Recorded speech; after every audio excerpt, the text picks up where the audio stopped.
नमस्कार दोस्तों, मैं संत बारोट और हमारे चैनल संत बारोट एस्ट्रो में आपका स्वागत करता हूं। आज मैं आपको फिर से राहु के गोचर के बारे में बताने जा रहा हूं। दिनांक 12 अप्रैल 2022 को राहु का गोचर मेष राशि में आरंभ होगा। इस वक्त राहु का गोचर वृष राशि में है। वृष राशि में राहु का गोचर सितंबर 2020 को आरंभ हुआ था और अभी भी जारी है। और क्योंकि राहु वक्र गति से गोचर करते हैं, अतः अब वृष राशि से राहु मेष राशि में प्रवेश करेंगे 12 अप्रैल 2022 को। और राहु का गोचर मेष राशि में ही 30 अक्टूबर 2023 तक जारी रहेगा। राहु का गोचर जैसा कि सर्वविदित है, जब आपके जन्म के चंद्र से चतुर्थ भाव, अष्टम भाव और व्यय भाव में हो तो वो काफ़ी अशुभ या हानिकारक माना जाता है। शेष तो आपके जन्म के ग्रहों और दशा अंतर्दशा पर भी काफ़ी कुछ निर्भर करता है। प्रस्तुत वीडियो में मैं 3 राशियों का उल्लेख करने जा रहा हूँ। 3 राशियों का ही इसमें जो है उल्लेख करूँगा, क्योंकि वीडियो काफ़ी लंबा हो जाएगा। शेष राशियों के लिए वीडियो अलग से पोस्ट करूँगा। तो आज के वीडियो में मैं वृष राशि, कन्या राशि और मकर राशि, इन 3 राशियों का उल्लेख करने जा रहा हूँ कि इन 3 राशियों पर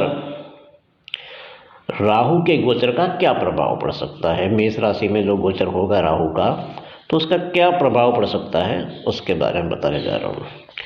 और देखिए, वृष राशि के जातकों के जन्म के चंद्र से राहु व्यय भाव में, द्वादश भाव में यानी कि 12वें भाव में गोचर करेंगे वृष राशि के जातकों के लिए।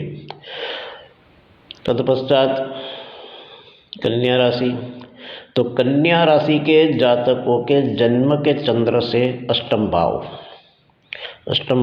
आयु भाव, वहाँ पर राहु का गोचर होगा। और मकर राशि, तो मकर राशि के जातकों के जन्म के चंद्र से चतुर्थ भाव में राहु का गोचर होने जा रहा है। तो आइए देखते हैं कि राहु के इस गोचर का प्रभाव इन 3 राशियों पर क्या पड़ सकता है। ये एक जनरल फल कथन है और जन्म के चंद्र से राहु की गोचर को मैं यहाँ पे बताने जा रहा हूँ। जन्म के चंद्र से, जन्म लग्न से नहीं, अर्थात आपकी राशि से, जन्म राशि से। तो एक जनरल फल कथन है, तो केवल इसी फल कथन को आधारित मानकर आप कोई भी निर्णय न लें और न ही कोई कदम उठाएं। अपनी जन्म पत्रिका में स्थित अन्य ग्रहों, योगों एवं महादशा अंतर्दशा पर भी आपको विचार करना चाहिए। तो आइए बात करते हैं राहु के इस गोचर की। और राहु, जैसा कि हम सभी जानते हैं, एक मायावी ग्रह है और अच्छे बुरे परिणाम सबको पता है कि सडनली, अचानक दे देते हैं वो। तो राहु जब परिणाम देता है, अच्छे या बुरे, तो हमें चौंका भी देता है, क्योंकि वो परिणाम, वो जो रिजल्ट्स जो है, वो अधिकतर अनएक्सपेक्टेड होते हैं। तो ये मैं 3 राशियों का उल्लेख इस वीडियो में करने जा रहा हूँ।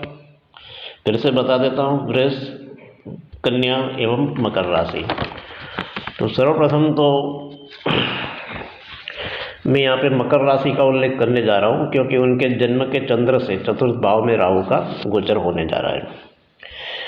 तो चतुर्थ भाव है, अतः चिंता एवं तनाव, मकर राशि के जातकों की चिंता तनाव दिन प्रतिदिन बढ़ सकते हैं।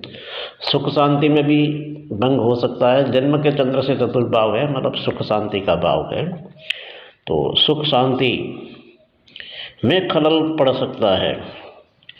और राहु के इस भ्रमण के दौरान परिवार में भी कलह, अशांति का वातावरण उत्पन्न हो सकता है और काफ़ी कुछ नकारात्मक घटनाएं परिवार में हो सकती है। करियर के लिए भी ये गोचर जो है वो काफ़ी नकारात्मक सिद्ध हो सकता है और कुछ जातकों की, मेरा मानना ये भी है कि जॉब जा सकती है। कोई विभागीय जांच हो सकती है, डिपार्टमेंटल इंक्वायरी वगैरह भी, या डिपार्टमेंटल जो है एक्शन जो है वो भी कई जातकों के खिलाफ लिया जा सकता है, ऐसा भी है। और कुछ जातकों का तो ऐसा भी है कि निर्दोष भी होंगे तो भी उनको काफ़ी कुछ बिना गलती के काफ़ी कुछ सहन करना पड़ सकता है। तो चतुर्थ भाव में ये गोचर है, अतः माता के स्वास्थ्य पर भी विपरीत प्रभाव पड़ सकता है। माता के साथ भी जो संबंध है वो बिगड़ भी सकते हैं, कोई मिसअंडरस्टैंडिंग माता के साथ भी हो सकती है। इसके अतिरिक्त किसी भी प्रकार की ये प्रॉपर्टी हो, प्रॉपर्टी का क्रय या विक्रय आपको करना है, प्रॉपर्टी खरीदनी है, बेचनी है, किसी भी प्रकार की संपत्ति, तो उसमें आपको सावधानी की आवश्यकता है क्योंकि उसमें कोई लीगल प्रॉब्लम भी उत्पन्न हो सकती है। और मेरा मानना तो ये भी है कि प्रॉपर्टी और वाहन, उसमें किसी भी प्रकार का व्यय हो सकता है और वाहन चोरी होने की संभावना है यहाँ पे। इसके अतिरिक्त कुछ जातकों के जीवन में अनजान व्यक्तियों का प्रवेश हो सकता है। ऐसे व्यक्ति सडनली आपको मतलब जान पहचान हो जाती है, ऐसा होता है। और उन्हीं अनजान व्यक्तियों के कारण भी, उनसे निकटता के कारण भी कुछ जातकों को हानि हो सकती है। और इसी गोचर के दौरान स्थान परिवर्तन की भी संभावना यहाँ पे दृष्टिगोचर हो रही है, यानी कि आप किसी दूसरे क्षेत्र या दूसरे शहर या राज्य में आपकी रहने जाने की संभावना यहाँ पे दिख रही है। इसके अतिरिक्त संबंधों में गलतफहमियाँ यानी कि मिसअंडरस्टैंडिंग बढ़ सकती है और कुछ जातक काफ़ी अकेलापन, लोनलीनेस महसूस कर सकते हैं। जैसे सब कुछ है आपके पास, सब कुछ होते हुए भी कुछ नहीं है, आसपास बहुत सारे लोग हैं, सब कुछ है, लेकिन ऐसा लग रहा है कि कुछ नहीं है और अपना कोई नहीं है, ऐसी भी फीलिंग्स उत्पन्न हो सकती है। मैं यहाँ पे जो विद्यार्थी जातक है उनके बारे में भी कहना चाहूँगा कि उनको मतलब जो है उनको भी कठिनाई हो सकती है कि काफ़ी परिश्रम करने के बाद भी उनको अच्छे रिजल्ट शायद प्राप्त न हो। ये एक जनरल फल कथन था मकर राशि के जातकों के लिए। अब मैं कन्या राशि का भी उल्लेख करने जा रहा हूँ कि जो कन्या राशि के जातक हैं तो उनको उनके जन्म के चंद्र से अष्टम भाव में राहु का गोचर होगा। अष्टम भाव है, ट्रांसफॉर्मेशन का भी भाव है और अष्टम भाव में जैसे राहु का गोचर होता है तो वो काफ़ी कुछ नकारात्मक सिद्ध हो सकता है। मैं ये भी मानता हूँ और कि जन्म के चंद्र से अष्टम भाव में, तो अष्टम भाव में जातक के जीवन में काफ़ी कुछ परिवर्तन भी आते हैं, जो कि ये परिवर्तन आरंभ में जातक को नकारात्मक लग सकते हैं, हानिकारक लग सकते हैं, किंतु बाद में शायद ये परिवर्तन जो ट्रांसफॉर्मेशन है वो उनको बाद में स्वीकार भी ले और उसी में से उनको काफ़ी कुछ लाभ भी शायद प्राप्त हो जाए। तो कन्या राशि के जातकों का एक तो स्वास्थ्य पर एक प्रतिकूल प्रभाव पड़ सकता है, और जो जिनको क्रॉनिक जो डिजीज़ है और जो काफ़ी जो एजेड जातक है उनको तो विशेष सावधानी बरतने की आवश्यकता है स्वास्थ्य के लिए, क्योंकि छोटी सी भी लापरवाही से स्वास्थ्य पर काफ़ी नकारात्मक प्रभाव पड़ सकता है। इसके अतिरिक्त अचानक दुर्घटना भी हो सकती है। अष्टम भाव में राहु है, अष्टम भाव है दुर्घटना का, एक्सीडेंट का भी भाव है, और चोट वगैरह लग सकती है। कुछ जातकों के सीक्रेट भी, जो उनकी गुप्त बातें हैं वो मतलब जो है डिस्क्लोज हो सकती है। इसके अतिरिक्त आर्थिक लेन देन में कन्या राशि के जातकों को हानि हो सकती है, विश्वासघात हो सकता है, और अचानक व्यय होने के कारण आर्थिक स्थिति असंतुलित हो सकती है कन्या राशि के जातकों की। और राहु के इसी गोचर के दौरान अनेक जातकों को कुछ ऑब्सेशंस हो सकता है कई चीज़ों के प्रति, कई एक्टिविटीज़ के प्रति ऐसी होती है, भाई टीवी है, मोबाइल है, एंटरटेनमेंट है, तो आप मतलब जो है फोकस नहीं कर सकते हैं, किंतु ऑब्सेशन आपका बढ़ सकता है। और प्राइवेट पार्ट्स की बीमारी की भी संभावना यहाँ पे दृष्टिगोचर हो रही है। और कुछ जातक अपने रिश्तेदार या मित्रों के षड्यंत्र का शिकार भी बन सकते हैं, ये भी एक संभावना है। और बिना कारण आपकी प्रतिष्ठा भी बिगड़ सकती है, ये भी संभावना है। कुछ जातकों को किसी निकट के व्यक्ति का वियोग भी हो सकता है, क्योंकि अष्टम स्थान जो है वो स्मशान भूमि का भी स्थान होता है, तो निकट के व्यक्ति की का वियोग की संभावना है। इसके अतिरिक्त कन्या राशि के जातकों को जल्दबाजी में यदि कोई निर्णय लेते हैं जल्दबाजी में, तो उससे उनको हानि भी हो सकती है, और कार्यों में भी गलतियां होने की संभावना है। और कुछ जातकों को ऑकल्ट साइंसेस के प्रति, यानी कि ज्योतिष शास्त्र है, तंत्र मंत्र है, उसके प्रति उनको रुचि उत्पन्न हो सकती है। हो सकता है कि वे उसका अध्ययन भी आरंभ कर सकते हैं इसी गोचर के दौरान। और अष्टम भाव जैसा कि ट्रांसफॉर्मेशन का भी भाव है, तो आपके व्यक्तित्व, आपके स्वभाव, आपकी विचारधारा, उनमें भी काफ़ी परिवर्तन, बड़े परिवर्तन आ सकते हैं राहु के इस गोचर के दौरान। और जो जातक इंश्योरेंस के फील्ड में कार्यरत है, बीमा के क्षेत्र में, तो उसमें इस गोचर के दौरान उनको बड़े लाभ प्राप्त होने की संभावना है। और जो पैतृक संपत्ति के विषय में तो इसी गोचर के दौरान समस्याएं, विवाद, कॉम्प्लिकेशंस, जटिलताएं उत्पन्न हो सकती है कन्या राशि के जातकों की। अब हम बात करते हैं वृष राशि की। वृष राशि के जातकों के जन्म के चंद्र से द्वादश भाव, व्यय भाव 12वां भाव होता है, तो वहाँ पर राहु का गोचर होगा। और व्यय भाव में यदि गोचर होता है तो वो भी काफ़ी नकारात्मक माना जाता है। तो वृष राशि के जातकों की मेरा मानना ये है कि उनकी इनकम यानी कि आय बंद हो सकती है, कुछ जातकों की वो भी संभावना है। और व्यय जो है दिन प्रतिदिन बढ़ते जाएंगे, व्यय इतने बढ़ सकते हैं कि आप उनको कंट्रोल नहीं कर सकते। आपको कुछ व्यय मतलब आवश्यक रूप से करने ही होंगे, आप जो है कुछ व्यय को टाल नहीं सकते, ऐसे भी व्यय हो सकते हैं। यदि आपकी इनकम बंद भी नहीं होती है तो इनकम तो यथावत रहेगी, किंतु इनकम की तुलना में, उसके कंपैरिजन में व्यय जो है वो काफ़ी बढ़ जाएंगे।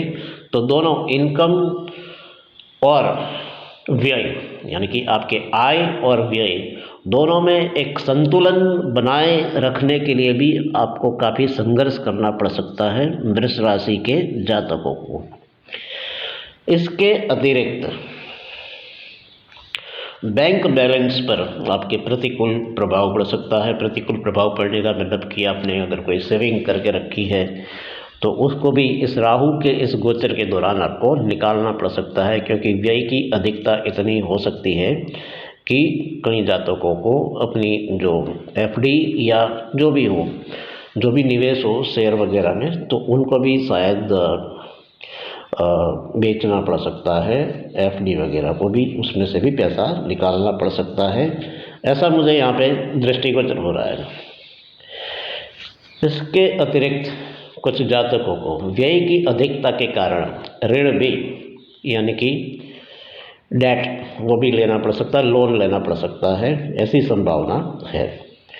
मानसिक तनाव, विवाद एवं अशांति के कारण कुछ जातक अनिद्रा का शिकार भी बन सकते हैं। अनिद्रा, स्लीपलेसनेस, और आपको प्रतिदिन यही महसूस हो सकता है कि आज का दिन कैसा जाएगा, ये एक चिंता भी बनी रह सकती है। और व्यय भाव में राहु के गोचर के दौरान कुछ जातकों को अपने ही लोगों से विश्वासघात होने की संभावना है, और ये विश्वासघात या ये धोखा जो भी हो सकता है वो अति निकट के व्यक्ति या व्यक्तियों से हो सकता है। और कुछ जातकों के संबंधों का भी अंत हो सकता है, अपने मतलब पारिवारिक संबंध हो, मित्रों वगैरह से आदि से, ठीक है। इसके अतिरिक्त कुछ जातकों की लाचारी का भी लाभ, उनकी मजबूरी का लाभ अन्य लोग उठा सकते हैं राहु के इस गोचर के दौरान। और आपकी जो लीगल प्रॉब्लम्स बढ़ सकती है, अगर आपको कोई कानूनी समस्या पहले से ही चल रही हो तो उसमें और जटिलता आ सकती है, या कोई लीगल मैटर्स आपके समक्ष उत्पन्न हो सकती है। और जो टैक्सेस से रिलेटेड समस्या है, जीएसटी हो, इनकम टैक्स हो, या अन्य प्रकार के जो कर है, उसके कारण भी आपकी तकलीफ भी बढ़ सकती है। और जो कानूनी समस्याएं भी उत्पन्न हो सकती है कुछ जातकों के लिए। और इसके अतिरिक्त बाहरी व्यक्तियों के कारण, बाहरी व्यक्ति यानी कि आपके घर परिवार के बाहर के व्यक्ति, उनके कारण आपकी पर्सनल लाइफ में अशांति उत्पन्न हो सकती है। लेकिन जो जातक विदेश जाना चाहते हैं उन्हें राहु के इस गोचर के दौरान शायद सफलता प्राप्त हो सकती है, ऐसा भी लग रहा है। तत्पश्चात किसी परिजन की बीमारी, परिवार के किसी सदस्य की बीमारी या स्वयं की बीमारी के कारण आपके जो हॉस्पिटलाइजेशन के खर्च है वो भी राहु के इस गोचर के दौरान बढ़ सकते हैं। तो दोस्तों, राहु का ये एक जनरल फल कथन है, जैसा कि मैंने बताया। और जन्म के चंद्र से राहु का जो प्लेसमेंट, जो गोचर है, ट्रांजिट है, यानी कि आपके जन्म के चंद्र से ये 3 राशियों के लिए, तो उसी पर आधारित है। तो केवल इसी फल कथन को आप आधार मानकर आपको कोई निर्णय नहीं लेना चाहिए या कोई कदम नहीं उठाना चाहिए, क्योंकि आपकी जन्म पत्रिका के अन्य ग्रहों, योगों, महादशा, अंतर्दशाओं आदि पर भी विचार करना चाहिए कोई भी कदम उठाने से पहले, कोई भी निर्णय लेने से पहले। तो वीडियो देखने के लिए दोस्तों बहुत बहुत धन्यवाद।